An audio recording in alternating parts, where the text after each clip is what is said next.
Halo semuanya, di sini saya akan menjelaskan definisi, jenis, dan juga elemen dari sistem informasi. Yuk disimak lebih lanjut. Bagian pertama yaitu definisi sistem informasi. Sistem informasi merupakan sebuah gabungan dari orang, proses, teknologi, dan juga sumber daya yang dirancang untuk mengumpulkan, memproses, menyimpan, dan mendistribusikan informasi. Tujuan utamanya yaitu untuk membantu seseorang dalam membuat keputusan dengan cara menyediakan informasi yang akurat, tepat, serta relevan. Selanjutnya saya akan jelaskan bagian kedua, yaitu jenis-jenis dari sistem informasi. Sistem informasi memiliki banyak jenis yang digunakan dalam berbagai konteks organisasi. Berikut saya berikan 3 contoh jenis sistem informasi yang umum dalam berbagai kalangan. Yang pertama, sistem informasi manajemen digunakan untuk membantu manajer menyediakan informasi untuk mendukung pengambilan keputusan manajemen. Yang kedua, sistem informasi akuntansi digunakan untuk membantu akuntan dalam mengumpulkan, memproses, dan juga menyimpan data keuangan. Yang ketiga, sistem informasi perusahaan digunakan untuk mengintegrasikan berbagai fungsi bisnis dalam suatu organisasi menjadi satu sistem yang lebih terpadu. Nah, di bagian terakhir saya akan menjelaskan elemen-elemen dari sistem informasi. Elemen sistem informasi merupakan komposisi yang terdiri dari beberapa elemen yang saling terkait dan juga bekerja sama secara terintegrasi untuk mengumpulkan, menyimpan, mengolah, dan menyediakan informasi berguna bagi para pengguna. Elemen yang berperan penting dalam sistem informasi terdiri dari input, proses, output, database manusia, hardware, software, dan yang terakhir jaringan. Sekian dari saya, next akan dilanjutkan oleh teman saya. Selanjutnya kita masuk ke dalam materi 1.2, yaitu tentang keamanan sistem informasi. Apa sih keamanan sistem informasi itu? Keamanan sistem informasi adalah komponen penting dalam menjaga aset informasi organisasi. Ini adalah upaya untuk melindungi aset informasi dari ancaman yang secara tidak langsung menjamin kesinambungan bisnis, mengurangi risiko, dan mengoptimalkan investasi. Apa sih tujuan dari sistem informasi?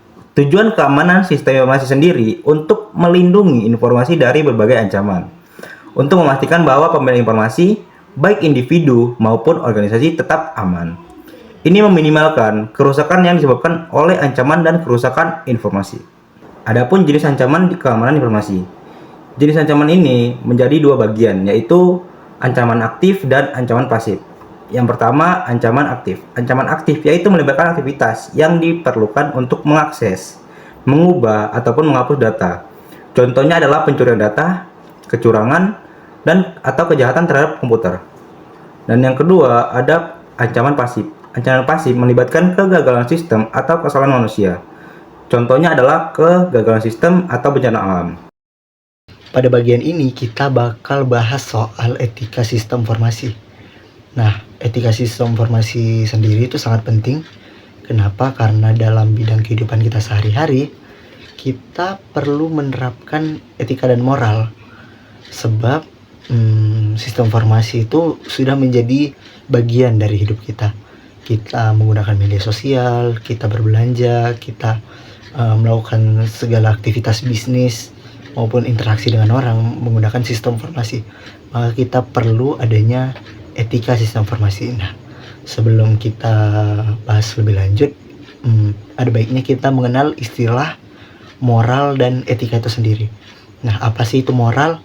Moral itu adalah suatu aturan yang mendasari seseorang atau individu gitu, untuk membenarkan atau menyalahkan suatu tindakan gitu. Artinya kita memberikan penilaian kepada suatu tindakan, apakah itu benar dan itu salah. Yang itu bisa diadopsi oleh seorang individu ataupun kelompok. Sedangkan etika adalah moral yang diadopsi menjadi sebuah prinsip-prinsip yang sifatnya lebih universal lagi. Jadi dalam bidang pekerjaan tertentu kita punya etika dari moral-moral orang yang berada di bidang tersebut. Sehingga etika ini lebih dikenal oleh masyarakat luas dan punya aturan yang lebih baku dibandingkan dengan moral. Sedangkan etika sistem informasi sendiri itu adalah etika-etika pada saat kita menggunakan sistem informasi. Tentu aja kita perlu menerapkan etika ini karena kita adalah pengguna dari sistem informasi. Sekian dari saya, terima kasih.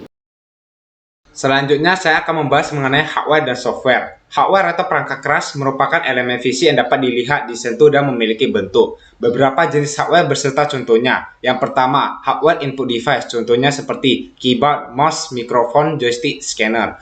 2. Hardware process device, contohnya seperti CPU, microprocessor, VGA, dan RAM. Yang ketiga, hardware output device, contohnya seperti monitor, printer, speaker, dan proyektor. Yang keempat, hardware storage, contohnya seperti SSD, hard disk drive, dan optical disk. Yang kelima, hardware peripheral, contohnya seperti modem dan network interface card. Selanjutnya, saya akan membahas mengenai software. Software adalah sebuah data yang diprogram, disimpan, dan diformat secara digital dengan tujuan dan fungsi tertentu. Beberapa contoh software yang sering kita jumpai pada kehidupan sehari-hari seperti Microsoft Word, Microsoft Excel, Microsoft PowerPoint, software browser seperti Google Chrome dan Mozilla Firefox, software antivirus seperti Norton Antivirus dan Avast Antivirus, dan yang terakhir pen software seperti Adobe Photoshop dan CorelDRAW. Selanjutnya saya akan membahas tentang sistem basis data dan manajemen data. Singkatnya, sistem basis data merupakan kumpulan tabel data yang saling berhubungan yang dikelola oleh sistem dengan menggunakan program atau aplikasi yang berfungsi untuk mengakses dan memanipulasi data tersebut. Beberapa komponen dalam sistem basis data seperti basis data, user, hardware, sistem operasi, dan juga software. Software atau program yang digunakan dalam proses penginput atau mengupdate data adalah manajemen basis data atau yang lebih dikenal sebagai DBMS. Contoh DBMS seperti MySQL, Oracle, Firebird, dan lain sebagainya. Kemudian kita akan lanjut ke pengertian manajemen data, di mana manajemen data merupakan proses pengelolaan data mencakup perencanaan, pengumpulan, pemeriksaan, penyebarluasan yang dilakukan secara efektif dan efisien, sehingga diperoleh data yang akurat dan terintegrasi. Manajemen data dan sistem basis data ini sama-sama terkait dalam proses pengolahan data. Keduanya saling bekerja sama untuk memastikan data yang dihasilkan tersedia, relevan, dan akurat, agar dapat digunakan dalam proses pengambilan keputusan. Apa sih itu Big Data? Big Data adalah kumpulan data yang sangat kompleks, lalu kita proses menjadi suatu informasi. Big Data memiliki ciri-ciri 5V, yaitu volume, berukuran besar, velocity, cepat diakses, variety, data yang beragam, veracity, keakuratan data yang tinggi, dan yang terakhir, data yang diproses memiliki value ataupun nilai. Nah, dalam menganalisis suatu big data, bisa kita mulai dengan menetapkan tujuan atau keperluan. Setelahnya, kita mengumpulkan data dari berbagai sumber. Dan pasti ada data-data yang tidak valid. Data yang tidak valid perlu kita lakukan pembersihan data. Dengan data yang tersisa, bisa kita olah dengan proses atau teknik tertentu sehingga menghasilkan informasi yang bisa kita tampilkan berbentuk tabel, grafik, ataupun diagram. Nah, dalam mewujudkan big data yang efisien, tentu dibutuhkan namanya perangkat. Nah, perangkat-perangkat elektronik ini akan saling berkomunikasi dan berbagi sumber daya dengan yang namanya jaringan komputer. Benar, jaringan komputer adalah cara berbagai perangkat elektronik untuk saling berkomunikasi dan bertukar sumber daya yang bisa diakses. Jaringan komputer memiliki dua model besar, yaitu client to server dan peer-to-peer.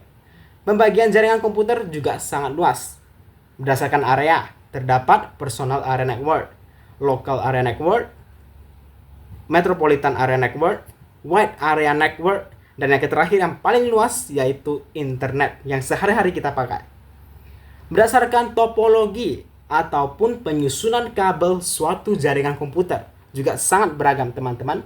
Adanya topologi bus, star, ring, dan lain sebagainya. Jaringan komputer tentu bisa memberikan dampak positif kepada kita, baik meningkatkan efisiensi kerja, penghematan biaya, ataupun meningkatkan produktivitas kita dalam melakukan proses belajar, bekerja, atau melakukan hal-hal yang kita sukai. Sekian penjelasan dari kami. Terima kasih telah mendengarkan. See you!